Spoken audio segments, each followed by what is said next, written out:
Olá, meu nome é Gustavo Padovan, sou aluno da Escola de Engenharia de Lorena, da Universidade de São Paulo, e hoje vou apresentar meu trabalho intitulado Bioaerogéis lignocelulósicos compressíveis obtidos de resíduo de biorrefineria 2G. A motivação desse trabalho está associada ao avanço do etanol de segunda geração, também conhecido como etanol 2G.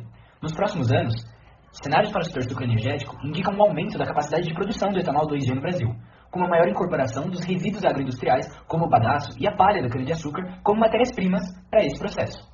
Dentro desse contexto, a valorização desses resíduos lignocelulósicos se torna estratégica. Em vez de tratar essas correntes apenas como resíduos de baixo valor ou destiná-las exclusivamente à queima para cogeração de energia, é possível buscar rotas alternativas para transformar esses resíduos em materiais com maior valor agregado. Uma classe de materiais com potencial nesse cenário são os bioaerogéis. Eles são materiais porosos, leves e de baixa densidade, com potencial para aplicação em diversas áreas, como isolamento, térmico e acústico, absorção de energia mecânica e substituição parcial de espumas poliméricas de origem fóssil.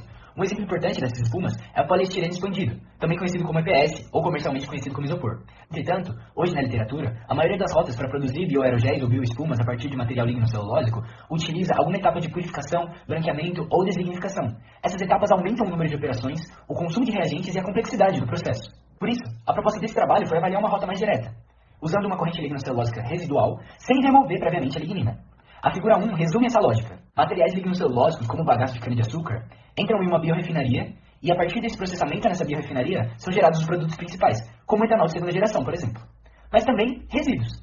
O destino tradicional para a parte desses resíduos geralmente é a queima para a cogeração de energia. A alternativa avaliada aqui é direcionar eles justamente para a geração de produtos de um maior valor agregado. No caso desse trabalho, bioaerogéis. Então qual foi o objetivo desse trabalho? Foi produzir bioaerogéis compressíveis a partir do resíduo sólido da hidrólise enzimática, chamado de RSHI, sem etapas de deslignificação, utilizando reticulação física com álcool polivinílico, chamado de PVA-OH, seguida de liofilização. Partindo então para a metodologia, primeiramente eu queria destacar qual é a fonte desse resíduo.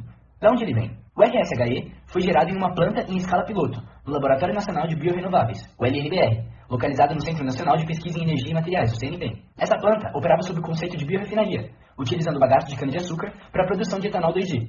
O resíduo utilizado nesse estudo foi obtido especificamente na etapa de hidrólise enzimática da polpa do bagaço de cana-de-açúcar. As caracterizações foram divididas entre duas partes. Primeiro, as caracterizações do resíduo e as caracterizações dos bioaerogéis obtidos. Para o resíduo, nós o caracterizamos quanto à sua composição química e também quanto à sua estabilidade térmica, por meio de análise termogravimétrica. Já para os bioaerogéis, foram avaliadas densidade aparente, espectroscopia no infravermelho por transformada de Fourier e compressão uniaxial. A figura 2 apresenta a rota de produção dos bioaerogéis. Inicialmente, o RSHE passou por processamento mecânico com o objetivo de aumentar a sua área superficial específica e favorecer a interação com o PVA-OH. Em seguida, foi preparada uma formulação aquosa com RSHE, PVA-OH e água. A estruturação ocorreu por reticulação física, auxiliada por ciclos de congelamento e descongelamento, o que a gente chama de freeze-thaw, a menos 20 graus Celsius. Depois disso, as amostras foram liofilizadas, permitindo a remoção de toda a água sem o colapso da estrutura porosa. Ao final, foram obtidos os aerogéis, coesos, leves e compressíveis. Na tabela 1, aparecem os parâmetros variados durante a produção. O processamento mecânico do RSHE foi avaliado em 3 níveis: sem refino, refino moderado e refino intenso.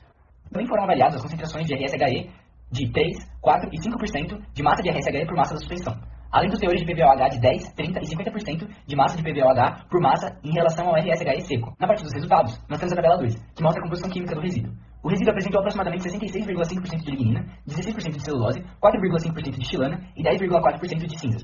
Esse alto teor de lignina confirma que se trata de uma fração lignocelulósica recalcitrante. E faz sentido, uma vez que o resíduo provém justamente de uma fração sólida de uma hidrólise enzimática da celulose não completa. Ao mesmo tempo, essa lignina residual não foi tratada como uma impureza, como a maioria dos trabalhos na literatura atual, mas como uma parte da matriz estrutural do material. Os bioaerogéis obtidos apresentaram uma densidade aparente entre 30 e 110 mg por centímetro cúbico, o que é uma baixíssima densidade. A figura 3 ilustra essa característica de forma visual. A amostra permanece sustentada sobre uma folha de uma planta, sem provocar uma flexão aparente. A figura 4 mostra o campo de deslocamento obtido por uma simulação mecânica, a partir do qual foi estimado um módulo de Young aparente de aproximadamente 2,14 MPa. Já a figura 5 apresenta os perfis preliminares de compressão uniaxial para os bioaerogéis contendo 30 e 50% de PVOH. O aerogel com 10% de PVOH se colapsou apenas no manuseio. A formulação com 50% de PVOH apresentou a maior capacidade de suporte mecânico em comparação à formulação com 30%. Esse comportamento sugere que o aumento do teor de PVOH favorece a integridade estrutural e a resistência à compressão. A figura 6 complementa esse resultado, mostrando o bioaerogel antes e depois do ensaio de compressão. Assim, conclui-se que a rota proposta permitiu converter o resíduo em bioaerogéis compressíveis sem etapas de deslignificação. A formulação com 50% de PVOH apresentou um maior suporte mecânico, indicando um potencial para a obtenção de materiais porosos sustentáveis a partir de resíduos lignocelulósicos da cadeia sucroenergética. Por fim, eu agradeço à Fundação de Amparo à Pesquisa do Estado de São Paulo, a FAPESP, pelo apoio financeiro, e ao professor Dr. Renato Picelli Sanches pelo apoio na simulação de compressão mecânica. Muito obrigado pela atenção.